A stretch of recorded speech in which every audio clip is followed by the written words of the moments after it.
নমস্কার বিদ্যার্থীতে আপনাদের সকলকে আবার স্বাগত জানাই আমাদের পলিটি সিরিজে। তো ইন্ডিয়ান পলিটিতে এর আগের দিনকে আমরা করেছিলাম শিডিউলস অফ দ্য কনস্টিটিউশন।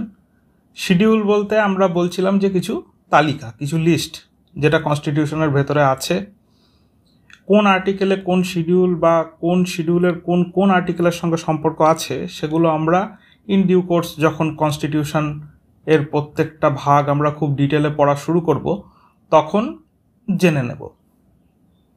এবার আজকে আমরা শুরু করছি পিওরলি দ্য ইন্ডিয়ান কনস্টিটিউশন। এবার ইন্ডিয়ান কনস্টিটিউশন এর আর্টিকেল 1 থেকে আর্টিকেল 395 অবধি আমরা বেশ কিছু গুরুত্বপূর্ণ আর্টিকেল সম্বন্ধে খুব ডিটেলে পড়ব আগামী এই কোর্সের বাকি দিনগুলিতে। তো আজ আমরা চেষ্টা করছি যে পার্টগুলো পড়া, অর্থাৎ এই যে 395টা আর্টিকেল, 395টা আর্টিকেল 1 নম্বর 2 নম্বর করে তো মনে রাখা একটু কঠিনই বটে, তো আমাদের অনেক কিছুই মনে রাখতে হবে। প্রথম 51টা তো খুব ভালো করে মনে রাখতেই হবে, তারপরে অনেকগুলোই করতে হবে, পরিশ্রম করতে তো হবে। তো সবার প্রথমে একটা ওই 395টা আর্টিকেলের মোটামুটি কোথায় কোনটা কি আছে এরকম যদি একটা লিস্ট বা এরকম যদি একটা পার্ট পার্ট করে একটা ধারণা তৈরি করে নেওয়া হয় তাহলে আমার মনে হয় আমাদের বুঝতে অনেক সুবিধা হবে। তো সেরকম একটা ভাগ করাই রয়েছে, আমরা সেগুলো আজকের লেকচারে পড়ব। তাহলে আমরা আজকে পড়ব, এখানে দেখি, parts of the Indian constitution. Parts of the Indian constitution.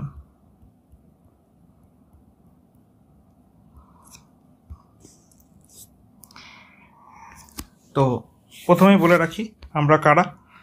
আমরা বিদ্যার্থী, আমাদের উদ্দেশ্য এডুকেশন ফর অল, সবার কাছে যেন স্বল্প মূল্যে কোয়ালিটি এডুকেশন পৌঁছে যায়, এটাই আমাদের লক্ষ্য। আপনাদের যদি আমাদের উদ্দেশ্য ভালো লেগে থাকে তাহলে আমাদের চ্যানেলকে সাবস্ক্রাইব করবেন, লাইক ও কমেন্টের মাধ্যমে আপনাদের প্রতিক্রিয়া জানাবেন। আপনারা আমাদেরকে মেলও করতে পারেন vidyarthi.contact@gmail.com-এ। তো চলুন শুরু করা যাক বিদ্যার্থীর আজকের presentation, parts of the Indian constitution. বেশ, তাহলে প্রথমে হেডিং দিয়ে নিই, parts of constitution of India.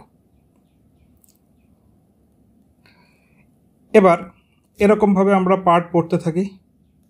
প্রথম আমরা এইভাবে লিখব, part 1, union and its territory. আমরা আগের দিন শিডিউল পড়ার সময়ও প্রথম শিডিউল এটাই দেখেছিলাম যে ইউনিয়ন অ্যান্ড ইটস টেরিটরি। তো পার্টও প্রথম পার্টটা ইউনিয়ন অ্যান্ড ইটস টেরিটরি। এবার এখানে কোন কোন আর্টিকেল রয়েছে আমাদের মনে রাখতে হবে। আর্টিকেল 1 টু আর্টিকেল 4 এটা হলো ইউনিয়ন অ্যান্ড ইটস টেরিটরি। আমাদের মনে থাকবে, আমাদের মনে করতে হবে, কারণ এগুলো পরীক্ষায় আসে এবং এগুলো খুবই গুরুত্বপূর্ণ। আর আমাদের আগামী লেকচারগুলো যখন এইগুলোর ভেতরে এবার আমরা পরপর পড়ব, এর পরের এই যে চ্যাপ্টারটা হচ্ছে parts of the constitution of India, এর পরের চ্যাপ্টার আমরা শুরু করবো এই যে ইউনিয়ন অ্যান্ড ইটস টেরিটরি দিয়ে 1 নম্বর আর্টিকেল থেকে 4 নম্বর আর্টিকেল অবধি 1 নম্বর আর্টিকেলে কি লেখা আছে, India that is Bharat shall be, এরকম, ঠিক আছে। তারপরে পার্ট 2,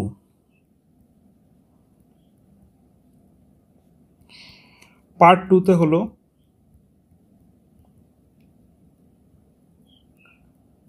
সিটিজেনশিপ। এবার সিটিজেনশিপ কত নম্বর আর্টিকেলে আছে? Article 5 to 11। তাহলে সিটিজেনশিপ মানে কি?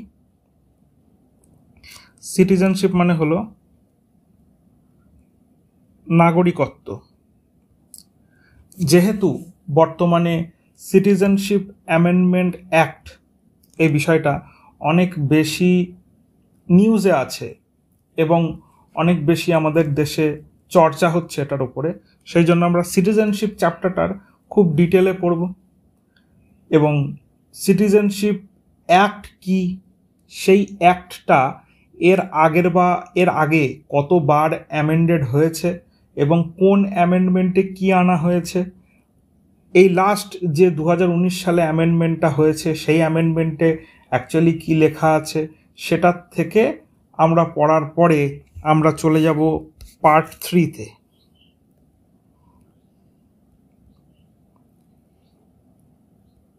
পার্ট 3 হলো ফান্ডামেন্টাল রাইটস।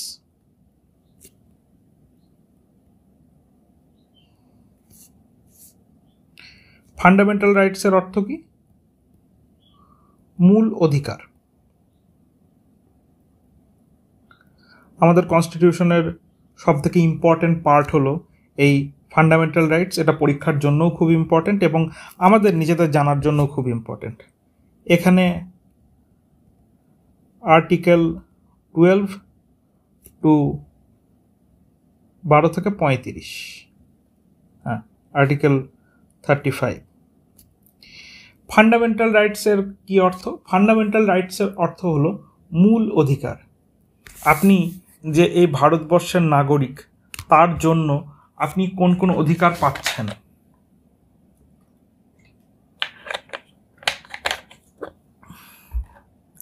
আরেকটু ভালোভাবে বলি যে এই ভারত ভূমিতে যদি আপনার জন্ম হয়ে থাকে এবং আপনি এখানকার একজন বাসিন্দা হয়ে থাকেন, নাগরিক হয়ে থাকেন, এবার আপনি আসলে কে? আপনি মাইগ্রেন্ট নাকি ইললিগাল মাইগ্রেন্ট নাকি সিটিজেন নাকি এলিয়েন? এই যে শব্দগুলো, এগুলো কিন্তু সবই লিগাল টার্ম। একটা টার্ম হতে পারে সিটিজেন, একটা টার্ম হতে পারে পার্সন। পার্সন মানে কি? সিটিজেন এবং এলিয়েন দুটোই আমরা দেখব। একটা টার্ম হতে পারে এলিয়েন। এলিয়েন মানে ওই জাদু না যে উপর থেকে এসেছিল, এলিয়েন মানে হচ্ছে যে বাইরে থেকে এসেছে। একটা হতে পারে ফ্রেন্ডলি এলিয়েন, একটা হতে পারে এনিমি এলিয়েন, একটা হতে পারে কি বলবো মাইগ্রেন্ট, একটা হতে পারে ইললিগাল মাইগ্রেন্ট, একটা হতে পারে লিগাল মাইগ্রেন্ট। শব্দগুলো শুনে আপনাদের যদি ইংরাজি একটু জ্ঞান ঠিকঠাক থাকে তাহলে আপনারা একটু একটু আইডিয়া করতে পারছেন, কিন্তু হোল্ড অন, আপনাদেরকে অনুরোধ করব যে যতক্ষণ এগুলো ভালোভাবে সিটিজেনশিপ চ্যাপ্টারতে আপনি না পড়বেন ততক্ষণ কিন্তু শুধুমাত্র ইংরাজি শব্দের বাংলা অর্থ জানাটাকেই ফাইনাল বোর্ডে ধরে নেবেন না, কারণ এগুলোর মানে আলাদা আলাদা আছে। লিগাল টার্ম যতটা সম্ভব আমি বোঝানোর চেষ্টা করব এবং কিছু অংশ আপনারা বই পড়ে জানবেন। এরপর আসবে পার্ট 4। পার্ট 4কে বলা হয় ডিপিএসপি। আচ্ছা, আগে ফুল ফর্মটা লিখি।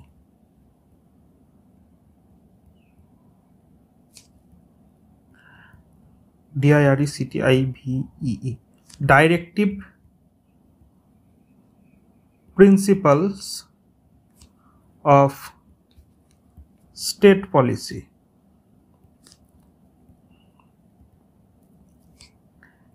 DPSP। এটা বলা হয় যে রাজ্যের নীতি নির্দেশক তত্ত্ব। আশা করি এটা ইংরেজি এবং বাংলা কোনোটা শুনেই আপনি বুঝতে পারেননি। আমি আশা করব আপনার যদি আগে জ্ঞান থেকে থাকে তাহলে অবশ্যই বুঝবেন, কিন্তু যেহেতু এখানে আমরা ধরেই নিই যে আমরা একটা ক্লাস 6 বা 7 স্টুডেন্টকে পড়াচ্ছি, তো আমরা ধরে নিই যে এটার ইংলিশ এবং বাংলা দুটো যে লেখা, এই দুটো লেখাই ইকুয়ালি টাফ, বোঝা কষ্টকর। তো এটার ওপরে একটু আলোকপাত করার চেষ্টা করা যাক। এটার মেন অর্থ হলো আমাদের সংবিধান নির্মাতারা যে সময় সংবিধানটিকে রচনা করেছিলেন, আমাদের স্টেট ভারতবর্ষ, এবার ডেফিনেশন অফ স্টেট, যে স্টেট মানে তো আমরা জানি রাজ্য হয়, আবার কিছু জায়গায় স্টেট মানে দেশও হয়, আবার কিছু জায়গায় স্টেট মানে সিস্টেম হয়। তো স্টেটের ডেফিনেশন কি, এগুলো আমরা আর্টিকেল 12 থেকে পাবো, এবং এই স্টেটের ডেফিনেশন ডিপিএসপির ক্ষেত্রে আর্টিকেল 36 থেকেও পাবো। ডেফিনেশন মানে কি, স্টেট বলতে জিনিসটা কি, স্টেট শব্দটা কখন কীভাবে ব্যবহার হবে, তা আমরা এখন ধরে নিচ্ছি যে ভারতের কথাই বলা হচ্ছে। তো এই ভারতবর্ষের যে সমস্ত কি বলবো সংবিধান নির্মাতারা ছিলেন, তারা সেই সময় দেখেছিলেন যে ভারতবর্ষ আগামী দিনে এইরকমভাবে প্রসপার করবে, এগোবে, এবং সমস্ত রাজ্যগুলোকে এবং দেশকে বেশ কিছু গাইডলাইন দিয়ে যাওয়া হয়েছে যে দেখুন এই এই এই এই গাইডলাইনগুলো থাকলো, আপনারা চেষ্টা করবেন এইগুলোর ওপরে নীতি বানানোর দেশে। আমরা যখন এটা পড়বো তখন খুব ডিটেলে বুঝতে পারবো যে অ্যাকচুয়ালি ডাইরেক্টিভ প্রিন্সিপাল হচ্ছে এক ধরনের ডাইরেকশন, যেটা স্টেটকে দেওয়া হচ্ছে। কে দিচ্ছে? কনস্টিটিউশন। কি ডাইরেকশন দিচ্ছে, যে আপনি কিভাবে স্টেটের মধ্যে কি বলবো কোন একটা ল আনবেন। আমাদের যত ল ভারতবর্ষে আছে সব কিছুর সূত্রপাতই কিন্তু ডাইরেক্টিভ প্রিন্সিপাল অফ স্টেট পলিসির কোনো না কোনো একটা ডাইরেক্টিভ থেকে আসে। যেমন ইউনিফর্ম সিভিল কোড, আমরা দেখব ইউনিফর্ম সিভিল কোড কিন্তু আমাদের ডিপিএসপিতে লেখা আছে যে কোনো না কোনো সময় ইউনিফর্ম সিভিল কোড আমাদের দেশে আনতে হবে। কোনো সময় হয়তো দেশের সামাজিক কন্ডিশন, আর্থিক কন্ডিশন বা ইনফ্রাস্ট্রাকচার সেই রকম থাকেনি যে এইরকম ধরনের পলিসি দেশে আনা সম্ভব হয়েছে, সেই জন্য যখন এইরকম ধরনের পলিসি আনা সম্ভব হবে তখন এটা আনতে হবে। এরকম ধরনের আরও অনেক ডাইরেক্টিভ রয়েছে। যেমন ওই যে এর আগের দিন যে বিষয়টা ছিল যে ফ্রি লিগাল এইড, এই বিষয়টাও কিন্তু ডিপিএসপিতেই ছিল যে সকলকে কি বলবো লিগাল এইড দিতে হবে। এবার সেইটা প্রথমেই তো সবাইকে যেই দোষ করছে তাকে লিগাল এইড দেওয়া স্টেটের পক্ষে সম্ভব ছিল না, কারণ স্টেটের কাছে রিসোর্সেস কম ছিল, টাকা পয়সা কম ছিল, উকিলের সংখ্যা কম ছিল। কিন্তু পরবর্তীতে যখন ইনফ্রাস্ট্রাকচার হয়েছে, স্টেটের কাছে টাকা পয়সা রয়েছে, তখন এই যে লিগাল এইড দেওয়া উচিত এই সংক্রান্ত একটা ল পাস করা হলো, এবং বর্তমানে আপনি যে কোনো কোর্টের আপনার যদি কোনো কেস করার থাকে বা আপনার এগেনস্টে যদি কোনো কেস করা হয়েছে, আপনার কাছে টাকা পয়সা না থাকে উকিলের জন্য, তাহলে আপনি কোর্ট রুমে সোজা চলে যাবেন এবং বলবেন যে ফ্রি লিগাল এইড আমি নিতে চাই, কোথায় যেতে হবে। সেখানে বললেই আপনাকে নিশ্চয়ই ফ্রি লিগাল এইড যেখানে পাওয়া যাবে সেরকম ব্যবস্থা আপনি পেয়ে যাবেন। এটা হয়, এটা রিয়েলে চলে, আছে। আমাদের সিস্টেম যথেষ্টই মজবুত। এবং এই যে directive principle of state policy, এটা হলো আর্টিকেল 36 টু আর্টিকেল 51। দেখুন এতদূর অবধি আমাদের প্রত্যেকটা আর্টিকেল ওয়ার্ড বাই ওয়ার্ড না হলেও আর্টিকেল বাই আর্টিকেল বেশ ভালোভাবে মনে রাখতে হবে। এবং এরপরে এটা রয়েছে পার্ট 4A।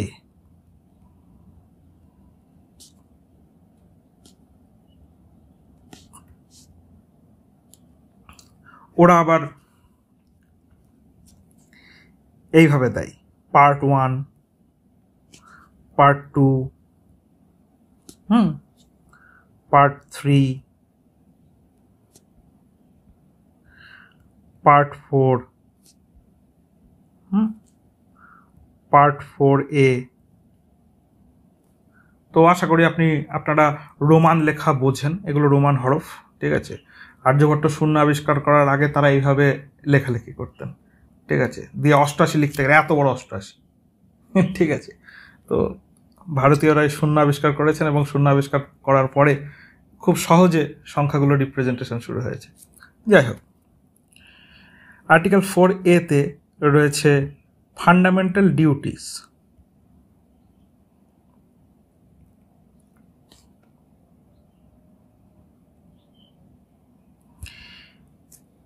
এবার এই ফান্ডামেন্টাল ডিউটি মানে কি? একটা নাগরিকের কর্তব্য। এটা অদ্ভুত রকমভাবে আর্টিকেল 51A এরকম একটা জায়গায় রয়েছে। এবার আবার দেখুন পার্ট 4A, একটু মনে হচ্ছে না যে 1 2 3 4, তার তো 5 হওয়া উচিত, তার পার্ট 4A কী করতে হলো? এটার কারণ হলো এটা পরে এসেছে। আমরা দেখব ইন্দিরা গান্ধীর সময় সোয়ার্ন সিং কমিটি আসে এবং তার রেকমেন্ডেশনে ফান্ডামেন্টাল ডিউটি আসে। আমাদের ফান্ডামেন্টাল ডিউটিগুলোর মধ্যে কী কী, শেষ ফান্ডামেন্টাল ডিউটিটা কি অ্যাড হয়েছে। যারা একবার বিষয়টা করেছেন তারা একটু একটু হয়তো বুঝতে পারছেন, যারা বুঝতে পারছেন না তারা রিল্যাক্সে বসে থাকুন, কোনো ব্যাপার না। আমরা যখন এর একদম ভেতরে ঢুকে ফান্ডামেন্টাল ডিউটি সব কিছু পড়ব, সব কিছু পড়ে আমরা মনে করার চেষ্টা করব। তাহলে পার্ট 1 2 3 4 আমরা একবার চেষ্টা করি, আমরা একবার না দেখে বলার চেষ্টা করি যে পার্ট 1 এ কী ছিল? ইউনিয়ন অ্যান্ড ইটস টেরিটরি, মনে পড়ছে? তারপর পার্ট 2, পার্ট 2তে হলো সিটিজেনশিপ, নাগরিকত্ব। তারপর পার্ট 3তে আমাদের হচ্ছে ফান্ডামেন্টাল রাইট, ফান্ডামেন্টাল রাইটস। আমরা ফান্ডামেন্টাল রাইটস কথাটাকে FR দিয়ে লিখছি। আমরা এটাও জানি যে পার্ট 4 দেখুন চারটেই শব্দ, একটা ডি, একটা পি, একটা এস, একটা পি, চারটে শব্দ, DPSP। ওকে, তারপর পার্ট 4A এটা হচ্ছে ফান্ডামেন্টাল ডিউটিস। আমাদের মনে পড়ছে? আমরা আর্টিকেলগুলো চট করে মনে করার চেষ্টা করব। এখানে হলো article 1 to article 4, union and its territory. তারপর সিটিজেনশিপের ক্ষেত্রেই সেটা 5 থেকে 11। তারপর ফান্ডামেন্টাল রাইটের ক্ষেত্রে সেটা 12 থেকে 32। এগুলো কি? এগুলো হচ্ছে আর্টিকেলের নাম্বার। আমাদের কাছে টোটাল 395টি আর্টিকেল রয়েছে। 395টি আর্টিকেলের মধ্যে 1 নম্বর আর্টিকেল থেকে 4 নম্বর আর্টিকেল, অর্থাৎ 1 2 3 এবং 4 নম্বর আর্টিকেলগুলো ইউনিয়ন অ্যান্ড ইটস টেরিটরি সম্বন্ধে লেখা, দেশ এবং দেশের জায়গাসমূহ। এবং আর্টিকেল 1এই শিডিউল 1ও রয়েছে। শিডিউল 1 আমরা অলরেডি পড়েছি, আমরা আরও ভালো করে ডিটেলে দেখব যখন এগুলো পড়ব। তারপর 5 নম্বর আর্টিকেল থেকে 5 নম্বর, 6 নম্বর, 7 নম্বর, 8 নম্বর, 9 নম্বর, 10 নম্বর, 11 নম্বর, ঠিক আছে, এই আর্টিকেলগুলোতে সবই সিটিজেনশিপ সংক্রান্ত ল লেখা হয়েছে। এবং আর্টিকেল 12 থেকে আর্টিকেল 32 অবধি, 12 13 14 15 16 এইভাবে আর্টিকেল 32 অবধি, না এটা 32 হবে না, ক্ষমা করবেন, 12 থেকে 35 অবধি, মাই ব্যাড। আর্টিকেল 12 থেকে আর্টিকেল 32, আর্টিকেল 35 অবধি, ঠিক আছে, হচ্ছে আমাদের ফান্ডামেন্টাল রাইটস বা মূল অধিকারের কথা লেখা হয়েছে। এবং পার্ট 4-এ DPSP এটা হয়েছে আর্টিকেল 36 থেকে আর্টিকেল 51 অবধি। এবং আপনাদের মনে রাখার কথা ফান্ডামেন্টাল ডিউটি হচ্ছে আর্টিকেল 51A-তে, ঠিক আছে, খুব ভালো কথা। এবার প্রশ্নটা হলো এর পরেরগুলো আমাদেরকে করতে হবে, তাহলে চলুন করা যাক। আমরা চলে এসেছিলাম পার্ট 4A অবধি। এবার পার্ট 5, আচ্ছা এইভাবে লিখছিলাম, নিচে এইভাবে লিখে দিই। পার্ট 5 এখানে হচ্ছে union government, the union government, 52 থেকে 151, 52 থেকে আমরা নিচে লিখছি। এবার ইউনিয়ন গভর্নমেন্ট কথাটার অর্থ কি? কেন্দ্র সরকার। দেখুন আমাদের মনে রাখতে হবে যে আমাদের দুটো সরকার রয়েছে, একটা হলো কেন্দ্র সরকার, একটা হলো রাজ্য সরকার, যেটাকে বলে বাই ক্যামেরালিজম। আমরা এর আগে হিস্টোরিক্যাল আন্ডারপ্লিংসে দেখেছি। ঠিক আছে, আচ্ছা, এবার ইউনিয়ন গভর্নমেন্টে আর্টিকেল 52 থেকে আর্টিকেল 151 অবধি। তাহলে এবার বলবেন এখানে 100টার কাছাকাছি আর্টিকেল রয়েছে, সব আর্টিকেলই কি মনে রাখতে হবে? কিছু কিছু তো মনে রাখতে হবে। যেমন 108-এ রয়েছে জয়েন্ট সিটিং।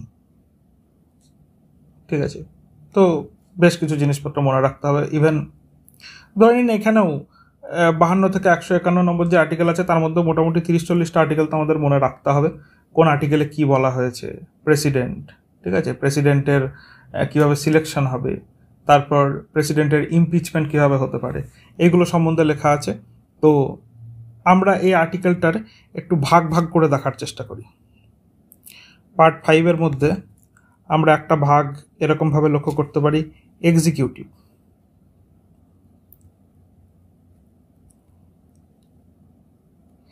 এক্সিকিউটিভ হচ্ছে 52 থেকে 78 সম্ভবত, আর্টিকেল 52 থেকে আর্টিকেল 78 অবধি। এগুলো অত মনে রাখার দরকার নেই, এগুলো আপনাদের যখন রিভাইজ করবেন সব পড়া হয়ে যাবে। তারপরে যখন আবার এই লেকচারগুলো দেখবেন, এই লেকচারটা আপনাকে আবার দেখতে তো হবে, ঠিক আছে, তখন আপনি বুঝতে পারবেন যে আমি কি বলার চেষ্টা করছি। তারপর পার্লামেন্ট,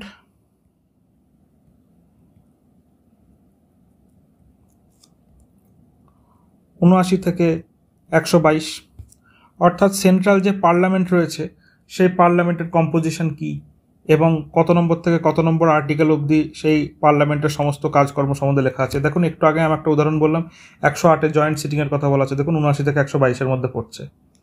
জয়েন্ট সিটিং মানে কি, ওই তো কোনো একটা বিল লোকসভায় পাস হয়ে গেছে, রাজ্যসভায় পাস হয়নি, অথবা রাজ্যসভায় পাস হয়ে গেছে, লোকসভায় পাস হয়নি। এই সিচুয়েশনটাকে কি বলে, ডেডলক।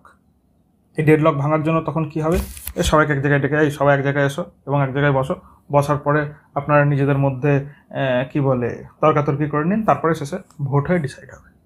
এটাকে বলা হয় জয়েন্ট সিটিং। তো 108 নম্বর আর্টিকেলে আছে, যদিও জয়েন্ট সিটিং খুব একটা বেশি ব্যবহার হয়নি আমাদের, কিন্তু পরীক্ষায় কিন্তু খুব আসে।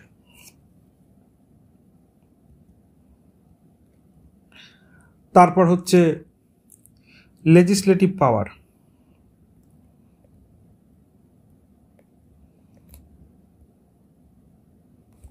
Of president. Legislative power of president হচ্ছে 1, 2, 3, মনে রাখবেন। এখানে দেখবেন অর্ডিন্যান্স মেকিং পাওয়ার আসতে পারে। তারপর দি ইউনিয়ন জুডিশিয়ারি।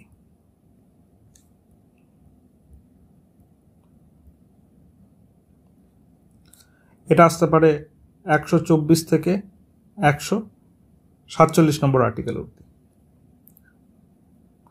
যদি এটা এখন মনে নাও থাকে, কোনো কিছু দরকার নেই, আপনারা শুধু দেখুন, হ্যাঁ এরকম এরকম জিনিসপত্র আছে। কিছু এক্সিকিউটিভ সম্বন্ধে লেখা থাকবে, এর এক্সিকিউটিভ কারা, যখন আমরা পড়বো তখন দেখতে পাবেন, প্রেসিডেন্ট ওই এক্সিকিউটিভ।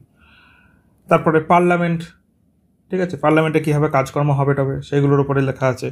তারপর লেজিসলেটিভ পাওয়ার অফ প্রেসিডেন্ট সম্বন্ধে লেখা আছে 123-এ 1 to 3, ইউনিয়ন জুডিশিয়ারি। আর তারপরে CAG, controller and auditor general of India, এই সম্বন্ধে 148 থেকে 151 নম্বর আর্টিকেল। যখন পড়াবো তখন দেখতে হবে এগুলো। এইটা আর এইটা, এই দুটি আলাদা চ্যাপ্টার করেই পড়ানো হবে। আর executive, parliament, legislative power of president, এগুলো ভাগ ভাগ করে হবে। মানে ডাইরেক্টলি দ্য ইউনিয়ন গভর্নমেন্টের মধ্যে দেখুন একটা চ্যাপ্টার এরকমভাবে আসবে যে শুধুমাত্র প্রেসিডেন্ট, ঠিক আছে, প্রেসিডেন্ট সম্বন্ধে, যে প্রেসিডেন্টের কী পাওয়ার, প্রেসিডেন্টকে কীভাবে নিযুক্ত হন, প্রেসিডেন্ট হতে গেলে কী লাগে, কীভাবে ভোট হয়, বেশ। তারপর প্রেসিডেন্টের বিভিন্ন রকম পাওয়ার, প্রেসিডেন্টের লেজিসলেটিভ পাওয়ার আছে, এক্সিকিউটিভ পাওয়ার আছে, আবার কিছু জায়গায় জুডিশিয়াল পাওয়ারও আছে। আমরা দেখবো পার্ডন পাওয়ার, প্রেসিডেন্ট কাউকে ক্ষমা করে দেন, বলে না যে সবাই রাষ্ট্রপতিকে চিঠি লিখে ক্ষমা পেয়ে যান, সবাই পান না, কি বলবো, সাজা কমিয়ে দেওয়া, এরকম ব্যাপারগুলো আলাদা আলাদা আছে, আলাদা আলাদা পার্ডন পাওয়ার আছে, সেগুলো আমরা দেখব। তারপর একটা দেখব আমরা এরকমভাবে যে speaker, deputy speaker, chairman, deputy chairman. Chairman, deputy chairman হচ্ছে রাজ্যসভাতে, আর স্পিকার আর ডেপুটি স্পিকার হচ্ছে লোকসভাতে। ওই লোকসভা, রাজ্যসভা, এই বিষয় দুটো সেই সময় ডিটেলে আসবে। তারপর আমরা বলতে পারি council of ministers plus prime minister, chief minister plus council of minister. দেখুন, chief minister plus council of minister এটা কিন্তু স্টেট হয়ে গেল, এটা কিন্তু ইউনিয়ন গভর্নমেন্ট না, রাজ্য সরকার হয়ে গেল।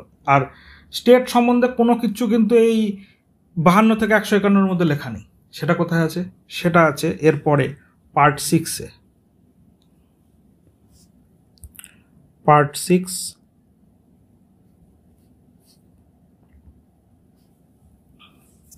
the state governments।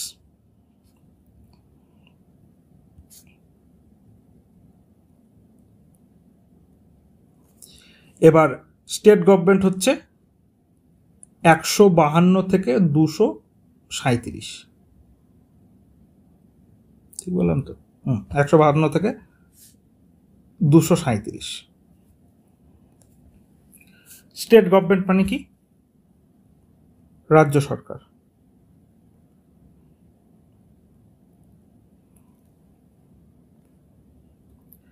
বেশ, এবার এখানেও রয়েছে কিছু এক্সিকিউটিভ সম্বন্ধে, আর আর্টিকেল নাম্বার লিখছি না। এখানেও রয়েছে স্টেট লেজিসলেচার সম্বন্ধে,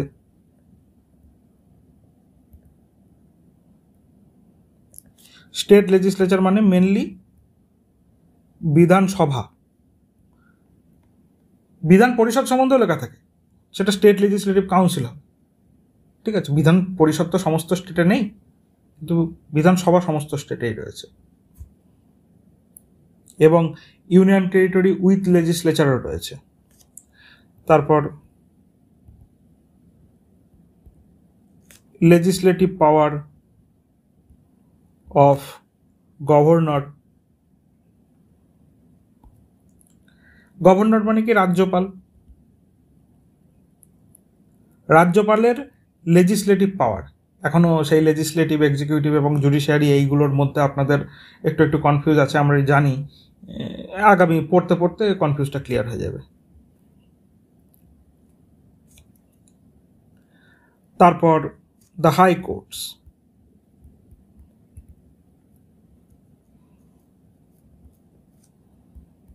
(214 থেকে 232 অব্দি, এটা মনে রাখবেন। এবার হাইকোর্ট। হাইকোর্ট হচ্ছে যেমন ক্যালকাটা হাইকোর্ট, মনে রাখবেন ক্যালকাটার নাম কলকাতা হয়ে গেছে, আমরা কলকাতা বলি এখন, কিন্তু হাইকোর্টের নাম এখনও ক্যালকাটা হাইকোর্ট। এলাহাবাদ প্রয়াগরাজ হয়ে গেলেও কোর্টের নাম কিন্তু এলাহাবাদ হাইকোর্ট, ঠিক আছে? মাদ্রাজ চেন্নাই হয়ে গেলেও সেটা কিন্তু মাদ্রাজ হাইকোর্ট, এটা মনে রাখতে হবে। ইভেন বোম্বে মুম্বাই হয়ে গেলেও সেটা বোম্বে হাইকোর্ট। কেন? দরকার নেই, কোর্ট কেসের নাম টাম এসবে অনেক সমস্যা হয়, আমি জানি না কেন, নাই খোঁজার চেষ্টা করব। তার কারণ কেন কোর্টের নাম চেঞ্জ হয়নি এই বিষয়টা খুব একটা বেশি প্রয়োজনীয় নয় পরীক্ষার ক্ষেত্রে, কিন্তু কোর্টের বিভিন্ন জাজমেন্ট, কোন জাজমেন্টটা কি বলবো আমাদের, এক সেকেন্ড, অল্প একটু টেকনিক্যাল গোলযোগের জন্য আমাদেরকে ক্ষমা করবেন। আমরা দেখছিলাম দ্য স্টেটস গভর্নমেন্ট। এবার স্টেট গভর্নমেন্ট 152 নম্বর আর্টিকেল থেকে 237 নম্বর আর্টিকেল অবধি রয়েছে। আর স্টেট গভর্নমেন্টের মধ্যেও executive, state legislature, legislative power of governor, আর দ্য হাইকোর্ট। হাইকোর্টটা একটু ইম্পর্টেন্ট। দেখুন, হাইকোর্টের সঙ্গে সঙ্গে সাবঅর্ডিনেট কোর্ট, এটাও কিন্তু এই 237 নম্বর আর্টিকেলের মধ্যেই লেখা রয়েছে। অ্যাকচুয়ালি 214 থেকে 232 হলো হাইকোর্ট, আর 233 নম্বর থেকে 233 নম্বর আর্টিকেল থেকে 237 নম্বর আর্টিকেল অবধি সাবঅর্ডিনেট কোর্ট সম্বন্ধে লেখা হয়েছে। সাবঅর্ডিনেট কোর্ট মানে কি, যে ডিস্ট্রিক্ট কোর্টগুলো রয়েছে সেইগুলো আমরা যখন এটা পড়বো তখন ডিটেলে পড়বো। মুন্সিপ কোর্ট কি, ডিস্ট্রিক্ট কোর্ট কি, রেভিনিউ কোর্ট কি, আমরা দেখব। অনেক কিছু রয়েছে আমাদের শেখার জন্য। তো পার্ট 6 হয়ে গেল, এবার পার্ট 7।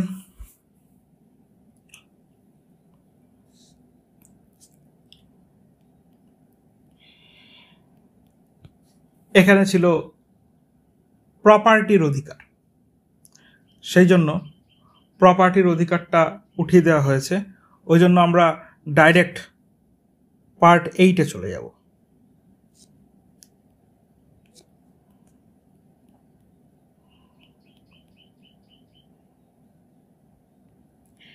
VIII এরকমভাবেই তো। পার্ট 8। পার্ট 8-এ কি, দ্য ইউনিয়ন টেরিটরিজ।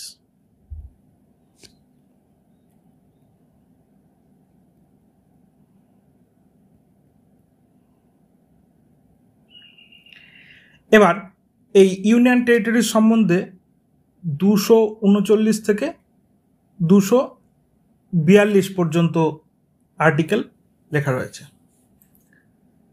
এবার 238 কোথায় আছে বা নেই কেন, এগুলো আমরা কিন্তু যখন এটা পড়ব তখন তার আগেরটা আছে কি নেই, কেন আছে কেন নেই, এই ব্যাপারে একটু ডিটেল ডিসকাশন করে নেব। এখন থাক, এখন আমরা এটাই মনে রাখি যে পার্ট 8-এ দ্য ইউনিয়ন টেরিটরিজ সম্বন্ধে লেখা রয়েছে, যেখানে আর্টিকেল 239 থেকে 242 পর্যন্ত। আবার বলে নিই আমরা কি পড়ছি অ্যাকচুয়ালি। দেখুন, আমরা হিস্টোরিক্যাল আন্ডারপিনিংস পড়ার পরে মেকিং অফ দ্য কনস্টিটিউশন, তারপরে সোর্সেস অফ দ্য কনস্টিটিউশন, তারপরে কনস্টিটিউশনের বিভিন্ন শিডিউলগুলি আমরা পড়েছি। মানে অ্যাকচুয়ালি মেকিং অফ দ্য কনস্টিটিউশনের পরে, সোর্সেস অফ দ্য কনস্টিটিউশন এর পর থেকে এই যে শিডিউল এবং আজকে যে পার্ট অফ দ্য কনস্টিটিউশন পড়ছি, এই দুটি কিন্তু আমাদের সুবিধার জন্য। অ্যাকচুয়াল ক্লাস কিন্তু কনস্টিটিউশনের 1 নম্বর আর্টিকেল থেকে পড়ানো শুরু করলে সেটা বেশি ভালো হতো। বেশি ভালো হতো বলতে কি, একটা এক্সপিরিয়েন্সে দেখা গেছে যে, মানে আমার নিজস্ব এক্সপিরিয়েন্স, যে আমরা যদি প্রথমে কনস্টিটিউশনটার একটা অবয়ব, একটা আকার, একটা খাঁকা তৈরি করে আমাদের মাথায় ঢুকিয়ে নিই, আচ্ছা আচ্ছা এই কনস্টিটিউশনের 395টা আর্টিকেলের মধ্যে এখানে এরকম জিনিসপত্র লেখা থাকতে পারে, বেশ, তারপরে আমরা প্রসিড করি, তাহলে আমাদের সুবিধা হবে। সেই জন্য এই চেষ্টাটা হচ্ছে। আজকে তো আমাদের একটু টেকনিক্যাল গোলযোগ হয়েছিল। তো পার্ট 8 হলো। এইবার এই 243 নম্বর যে আর্টিকেলটি রয়েছে, এই আর্টিকেলটা কিন্তু অনেক বড় আর্টিকেল। মানে অনেক বড় আর্টিকেলের অর্থ হলো এই 243 নম্বর আর্টিকেলের ভেতরে অনেক কিছু রয়েছে, ঠিক আছে। পরে এই 243 নম্বর আর্টিকেলটার ভেতরে মানে কাটাছেঁড়া করে অনেক কিছু ঢোকানো হয়েছে, অনেক কিছু আগানো পেছানো হয়েছে, ঠিক আছে। এই জন্য মনে রাখতে হবে যে আমাদের পার্ট 9 IX, এটা হলো পঞ্চায়েত।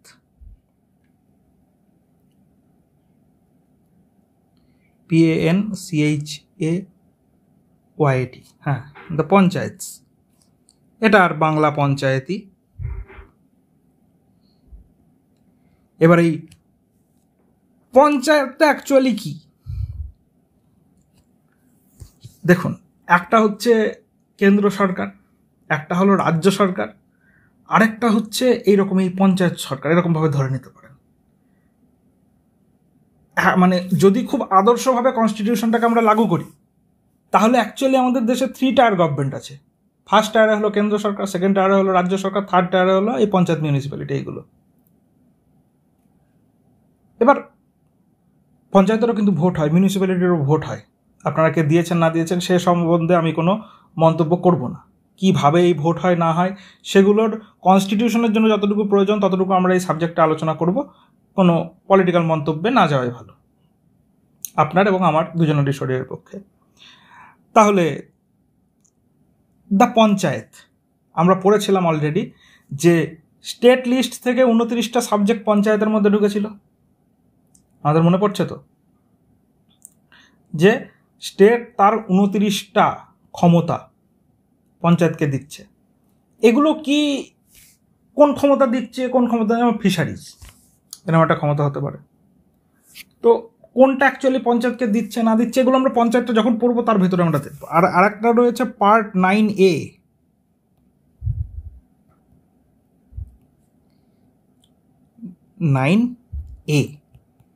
এইটা আবার হলো মিউনিসিপ্যালিটি।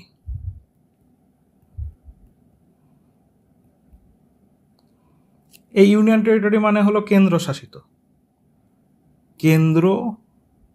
শাসিত প্রদেশ।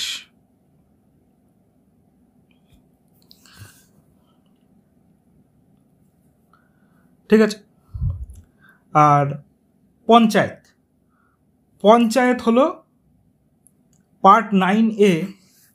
এবার দেখুন, এটাও 243 নম্বর আর্টিকেল। এরপরে মিউনিসিপ্যালিটি রয়েছে, এটাও 243 নম্বর আর্টিকেল।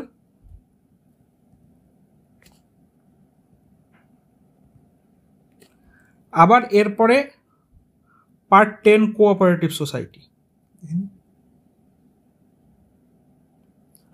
পার্ট 9B, তাই ভাবছি পার্ট 9B।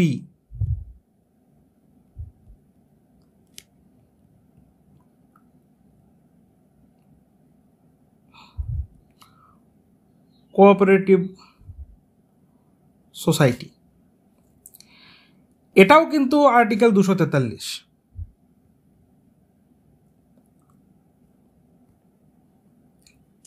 এবার পঞ্চায়েত হলো আর্টিকেল 243 থেকে আর্টিকেল 243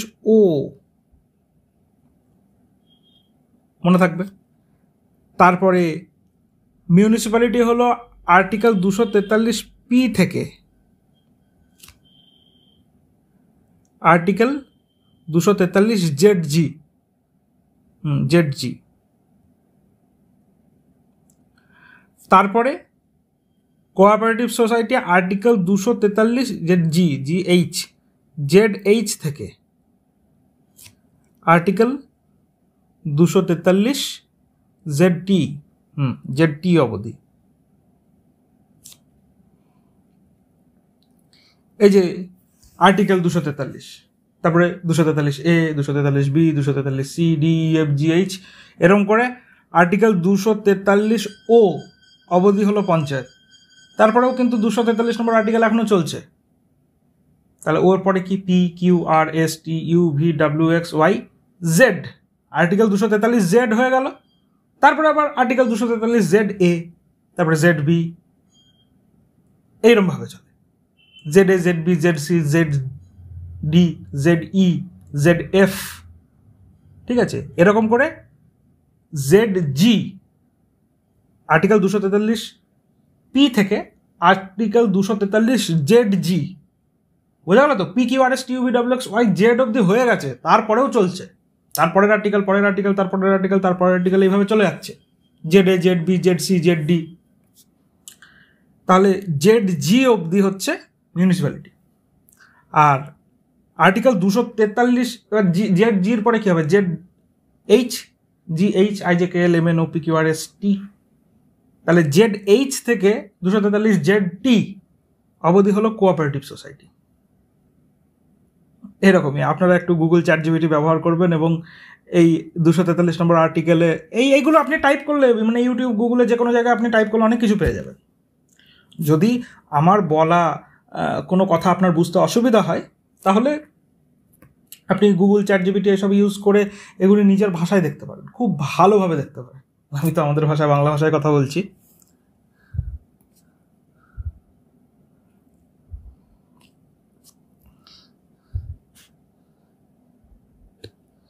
আর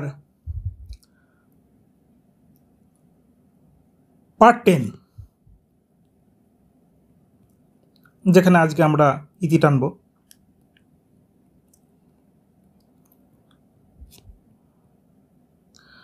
পার্ট 10-এ হলো the scheduled and tribal areas.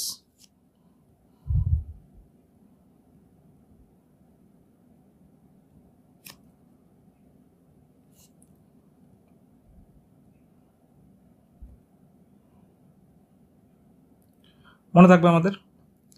তাহলে the scheduled and tribal areas, এটা হচ্ছে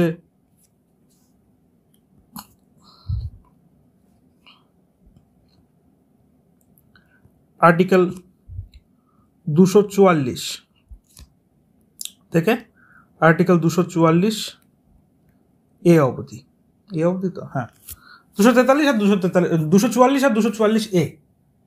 এরপরে 245 থেকে 265 আসবে, যেটা হলো স্টেট গভর্নমেন্ট আর ইউনিয়ন গভর্নমেন্টের মধ্যে সম্পর্ক, relation between union and states.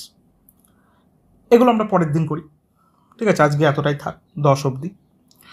তো আমরা আরেকবার দেখি আমরা কী কী করলাম। আমরা পার্ট 1 করলাম ইউনিয়ন অ্যান্ড ইটস টেরিটরি, তারপরে part 2 citizenship, part 3 fundamental rights, part 4 DPSP article 36 থেকে 51, তারপর পার্ট 4A 51A, এটা হলো ফান্ডামেন্টাল ডিউটিস। তারপর পার্ট 5 দ্য ইউনিয়ন গভর্নমেন্ট, কেন্দ্র সরকার, 52 থেকে 151। তারপরে আমরা দেখলাম পার্ট 6 দ্য স্টেট গভর্নমেন্ট, 152 থেকে 237। তারপরে আমরা দেখলাম দ্য ইউনিয়ন টেরিটরিজ, মানে কেন্দ্রশাসিত প্রদেশ, এটা হলো আর্টিকেল 239 থেকে 242। তারপর আমরা দেখলাম আর্টিকেল 243 থেকে 243 ও panchayat, part 9, part 9A, part 9B। Part 9A-তে রয়েছে মিউনিসিপ্যালিটি আর পার্ট 9B-তে রয়েছে কোঅপারেটিভ সোসাইটি। এগুলো কি, এগুলো আমরা এখানে পড়ার সময় দেখব, চাপ নেওয়ার দরকার নেই। তো আর্টিকেল 243P থেকে 243ZG আর আর্টিকেল 243ZH থেকে 243ZT অবধি হলো কোঅপারেটিভ সোসাইটি। আর্টিকেলগুলোর নাম্বার, এগুলো এই নাম্বার থেকে এই নাম্বার অবধি এটা আছে। বললাম না, একটা খাঁকা, একটা মানে কি বলবো, অবয়ব তৈরি করছে আমরা। আচ্ছা, কনস্টিটিউশনের এই জায়গায় এরকম জিনিসপত্র আছে, ঠিক আছে। আমরা যখন এরপরে ভিতরে পরপর পড়তে চলে যাব, এবং তারপরে কোনো একদিন আমাদের ক্লাসের শেষে যদি আমাদের পড়ানো সেরকম ভালো হয়ে থাকে, তাহলে কোনো দিন আপনি দেখবেন এরকম জায়গায় পৌঁছেছেন যেদিনকে আপনি শুধুমাত্র এই ক্লাসের নোটটা রিভাইজ করছেন এবং পুরো কনস্টিটিউশনের প্রত্যেকটা আর্টিকেল, প্রায় প্রত্যেকটা আর্টিকেল এবং সেই আর্টিকেল সম্বন্ধিত বিভিন্ন রকম জ্ঞান বা কিছু কোর্ট কেসেস, কোর্টের জাজমেন্ট, এগুলো আপনাদের মনে পড়ছে। সেই জায়গাতেই তো যাবো, তবেই তো পরীক্ষার কোশ্চেন গিয়ে একটু আর কি ঠুকস ঠাকাস করতে পারবো। না হলে ইউনিয়ন পাবলিক সার্ভিস কমিশনের সিভিল সার্ভিস এক্সামিনেশনে যে ধরনের কোশ্চেন হয়, ঠিক আছে, মানে পেন ঠাকানো মুশকিল যদি না এখানে পুরো জিনিসটা একদম চকচকেভাবে ঘোরে। সেটারই চেষ্টা হচ্ছে, এরপরে আপনাদের প্রচেষ্টা এবং আমাদের প্রচেষ্টা। The scheduled areas, the scheduled and tribal areas, এটা হলো আর্টিকেল 244 থেকে 244A অবধি। তাহলে আমরা যেখানে লিখছিলাম, তাহলে আমরা সেখানে আরেকটু লিখি যে পার্ট 5-এ আমরা কি দেখলাম? পার্ট 5-এ আমরা দেখলাম দ্য ইউনিয়ন গভর্নমেন্ট। ইউনিয়ন গভর্নমেন্টের আর্টিকেল কত? আর্টিকেল 52 থেকে আর্টিকেল 151 অবধি। তারপরে আমরা দেখলাম এটাই তো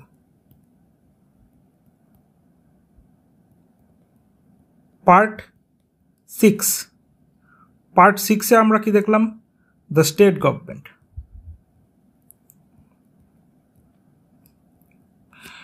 এবং এখানে আমরা কি আর্টিকেল 152 থেকে আর্টিকেল 237 অবধি।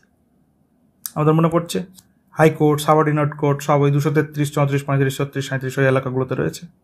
বেশ, তারপর পার্ট 7 নেই। Part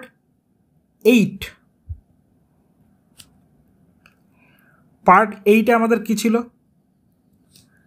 the UTs, union territories. এটা হচ্ছে 239 থেকে 242। 242। তারপরে দেখুন part 9, part 9A, part 9B।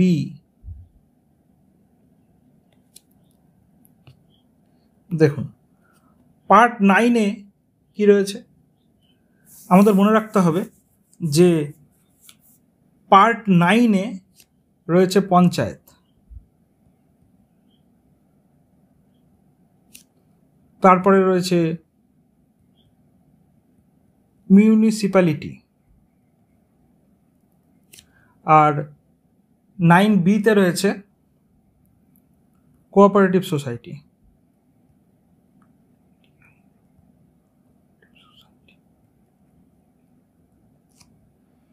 এবার পঞ্চায়েত, মিউনিসিপ্যালিটি এবং কোঅপারেটিভ সোসাইটি। পঞ্চায়েতে হলো 243 থেকে 243O, তারপর 243P থেকে 243ZG, আর 243ZGH থেকে 243ZT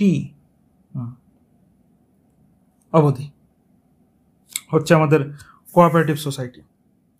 তাহলে আপনারা যদি এরকমভাবে না দেখে লিখতে পারছেন তাহলে আপনাদের মুখস্থ হয়েছে, একটু ঠিকঠাক হয়েছে। কারণ এটা মনে রাখতেই হবে, কিছু করার নেই, কারণ এরপরে এর ডিটেলও অনেক কিছু মনে রাখতে হবে।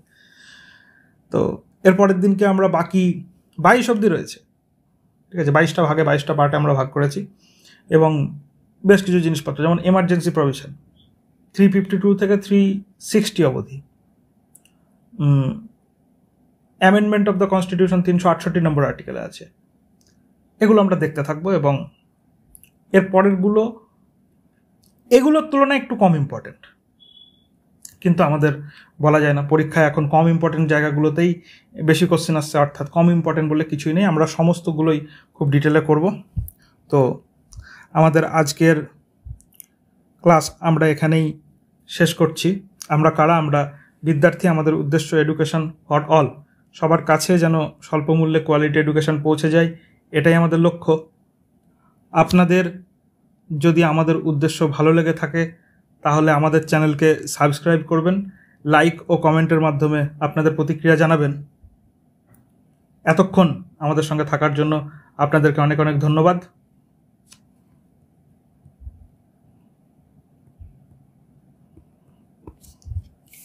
নমস্কার।